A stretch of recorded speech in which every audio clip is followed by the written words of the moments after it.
Hello there. This video is going to cover the directions for preparing the friendship fern card. So basically this is what I'm after for a final piece with my word stamp right here. So let's look at all the parts that are in your kit.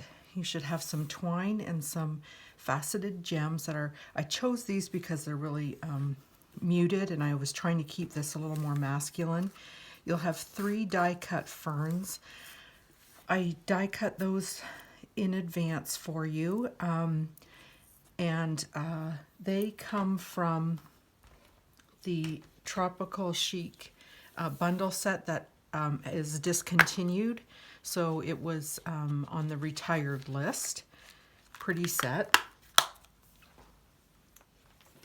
And then you have your card base, which this one I just cut with a top fold instead of a side fold, just to add a little bit of variety to your cards.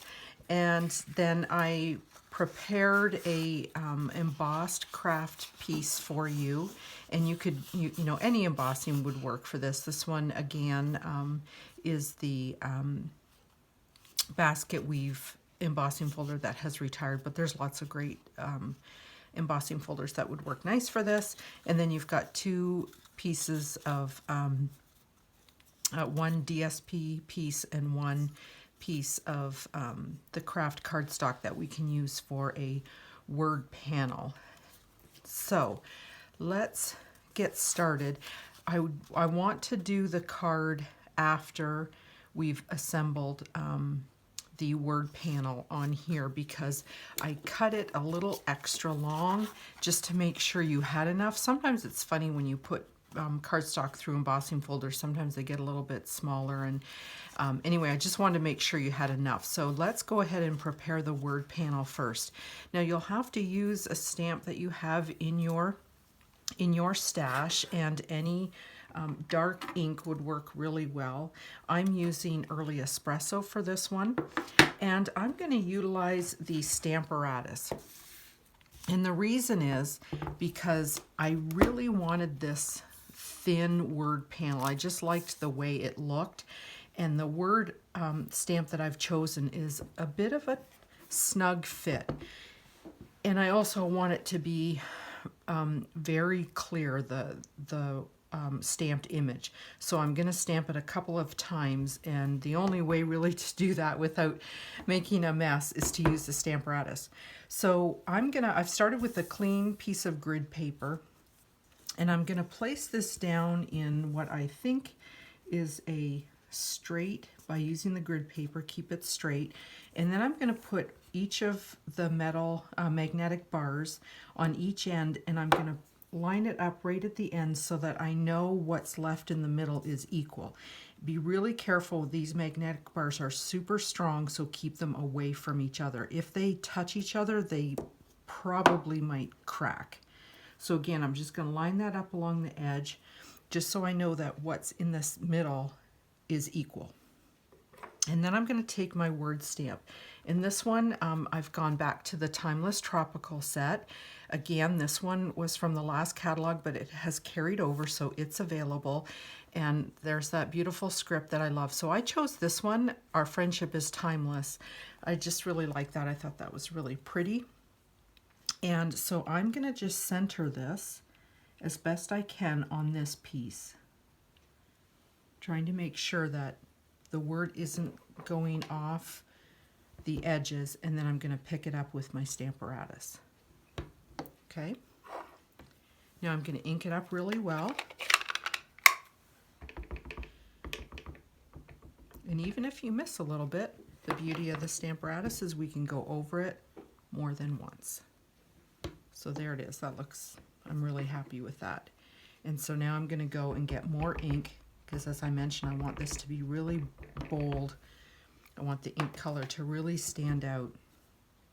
And you really can only line this up by having a tool like the Stamparatus. I could never get that if I tried to eyeball it. I'll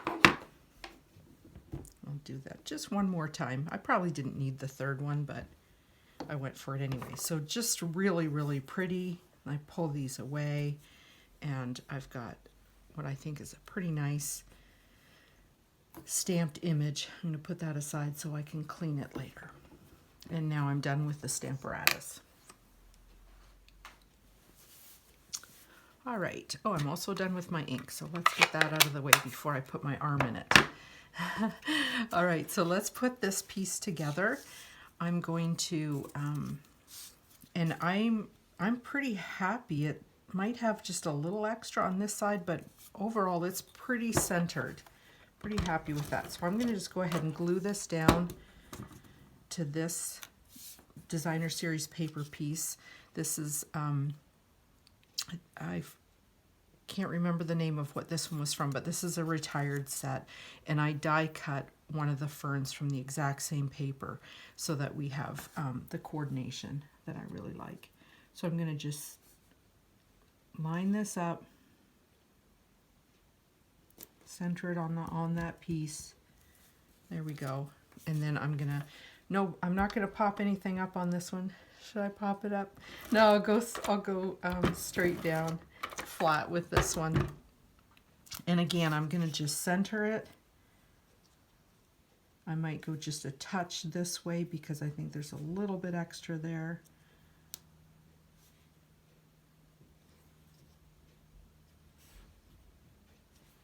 Get that on there nice and straight, and then you can just turn this over. And this is why we did this piece before we glued it onto the card, because I did cut these a little long just so I was sure you had enough, and then you can just trim this extra off from the back. There we go, and that can go in the garbage. And there's, oh, pretty, isn't that pretty? I just really like that. Okay, so now we can go ahead and glue this down.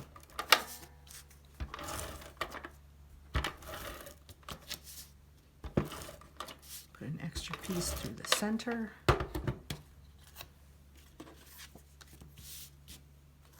And center it on this card, just making sure your border is the same all the way around. As best you can. Not looking for perfection. There, beautiful. Now I'm going to take this twine, and because the card opens this way, I'm happy putting it right through the inside of the card. If my card had opened the other direction with the fold on the side, you'd either have to punch a hole to get the ribbon through, or the twine, or we could have put it around this piece before we glued this onto the card. Okay, so those are the options. But since the fold is this way, I'm going to just let it go right through, and I think I'm going to tie it so that it's at the top of this word panel. And I'm trying to keep this card on the masculine side. When I work with twine, I also often will tie a double knot before I do any bow, if I'm going to do any kind of a bow, just because it makes it easier to work with. So I'm going to do my half bow thing that I like to do on a guy's card. I feel like it's it adds a little more than just a knot, but it doesn't look too feminine. So I'm going to take the longer piece that I have here. Just so happened that that's how it worked out. So I start to make a bow, but then I pull, instead of making this into a bow, this piece, I pull it all the way through. I can get my hands on it, and then tighten it up, and then you can pull any more that you need through. So there we go, and then you can just cut off as much as, you can leave as much as you want on it. And I like my ends to not be exactly even. Okay. Now the last part is to add your ferns. So because I have this sort of coral colored designer series paper in part of the design of the card, I want that to be my focal piece. So that one's going to be up at the top. I did cut this one, although it's, you know, cardstock, it could go, you could have them all go the same direction, but I'm going to flip this one just so I get a little bit more interest. So this is how I'm going to put mine together, like that. Now, you could, if you like something a little more symmetrical, you could just do this with them all separate like that. That's super pretty too. You could have them coming up from your word panel like this. So there's a lot of things you can do, but I'm gonna go with this one flipped that way and like that, okay? So bring out my piece of scrap paper that I like to put my glue on. So I'm gonna flip these so that I'm putting glue on the right side. On the right side, and I'm going to use my trusty glue pen, and I'm going to start with my focal point piece, and I'm just quickly getting some glue on there.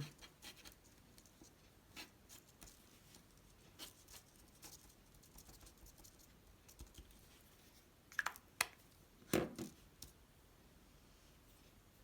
I'm going to start that one right up here like so, and just hold it for a second, a few seconds, give it time to catch, and then carry on with your next piece.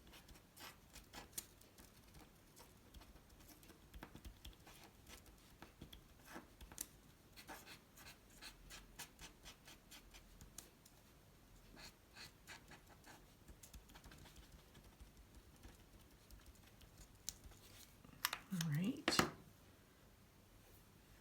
And there's no really right or wrong way to do this. It's really up to whatever is pleasing to your eye.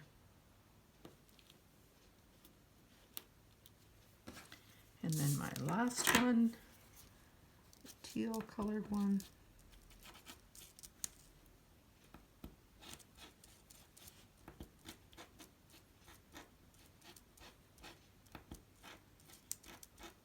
With these glue pens, every once in a while you have to give them a little push just to get a little more glue flowing.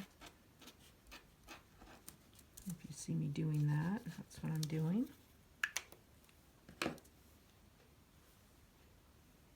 this one down just a little lower.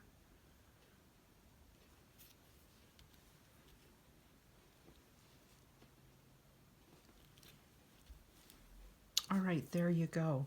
Now, I also added some what are called faceted gems in your kit, and these really are very, very subtle. Like they're very soft. They're not like super shiny. They don't have glitter in them or anything like that. So I thought they were nice, just a nice add to this card. You could stop right there if you think the gems are a little too feminine for what you're looking for. But I'm always looking for what else does this card need. So I thought, well, it needs this. So let's see, I'm gonna do this color here. I'm gonna start with some of my larger ones. This one I'm gonna do right here. Oop. I love the take your pick tool. It's great for picking these up. I'm gonna do two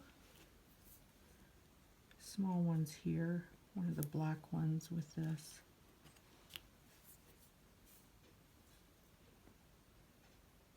And then two small ones up here. It's really just random and whatever is pleasing to your eye. And like I said, you don't have to use them all. This guy's giving me a little bit of trouble coming up.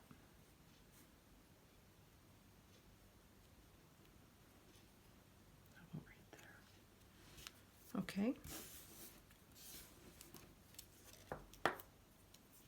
So there we go. There's your finished product. And if you have some nice word stamps that you want to add something on the inside, that would be great. And that's everything. Thank you.